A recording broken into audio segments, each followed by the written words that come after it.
மக்களவை சபாநாயகரை ஒருமனதாக தேர்வு செய்வதே சிறந்தது என்று காங்கிரஸ் கட்சிக்கு நாடாளுமன்ற விவகாரத்துறை அமைச்சர் கிரண் ரிஜிஜு வேண்டுகோள் விடுத்திருக்கிறார். முக்கிய செய்தியாக பார்த்துக் கொண்டிருக்கிறோம். கூடுதல் தகவல்களை செய்தியாளர் ரமேஷ்குமார் வழங்க கேட்கலாம். ரமேஷ்குமார், வணக்கம்.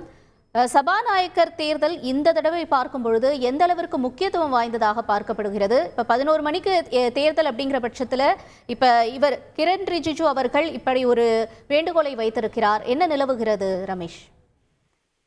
நீங்கள் குறிப்பிட்டது போல இன்று காலை 11 மணி அளவில் மக்களவை சபாநாயகரை தேர்வு செய்வதற்கான தேர்தல் நடைபெற உள்ளது.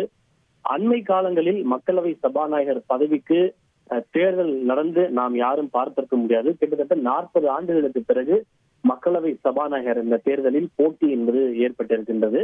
ஆளும் தேசிய ஜனநாயக கூட்டணியின் வேட்பாளர் ஓம் பிர்லாவுக்கு எதிராக எதிர்கட்சிகளின் இந்தியா கூட்டணியின் சார்பில் காங்கிரஸ் எம்பி கொடிக்குன்னில் சுரேஷ் வேட்பாளராக முன்னிறுத்தப்பட்டுள்ளார்.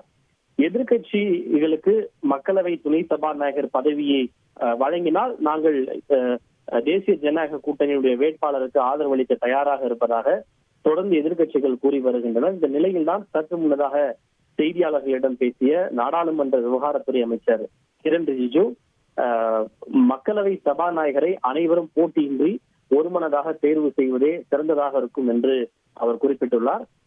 நம்மிடம் இப்போதும் கூட நேரம் இருக்கிறது. காங்கிரஸ் கட்சி இதனை மறுபரிசீலனை செய்ய வேண்டும் என்று தான் வேண்டுகோள் விடுப்பதாக அவர் குறிப்பிட்டிருக்கின்றார். அதே சமயம் தாங்கள் தேர்தலுக்குள் தள்ளப்பட்டால் அதனையும் எதிர்கொள்ள தாங்கள் தயாராக இருப்பதாகவும் அவர் மீண்டும் ஒரு முறை ஒரு கடைசி முயற்சியாக ஒரு வேண்டுகோள் ஒன்றை கொடுத்திருக்கின்றார்.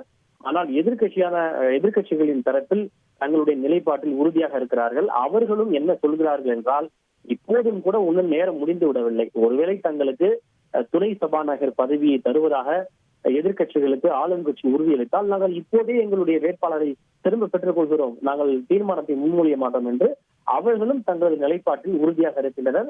எனவே இந்த டெட்லாக் என்பது தொடர்ந்து நீடிக்கிறது. இருவருமே தங்கள் நிலைப்பாட்டில் மிகவும் உறுதியாக இருக்கிறார்கள். எனவே தற்போது இருக்கிற சூழ்நிலைகளை வைத்து பார்க்கின்ற போது இன்னும் சற்று நேரத்தில் மக்களவை சபாநாயகர் பதவிக்கு தேர்தல் நடத்த போவது உறுதியாக இருக்கிறது என்றே நாம் அறிய முடிகிறது. ரைட், உங்களுடைய விரிவான தகவல்களுக்கு நன்றி ரமேஷ்குமார். செய்திகளை உடனுக்குடன் தெரிந்து கொள்ள உடனே சப்ஸ்கிரைப் பண்ணுங்க.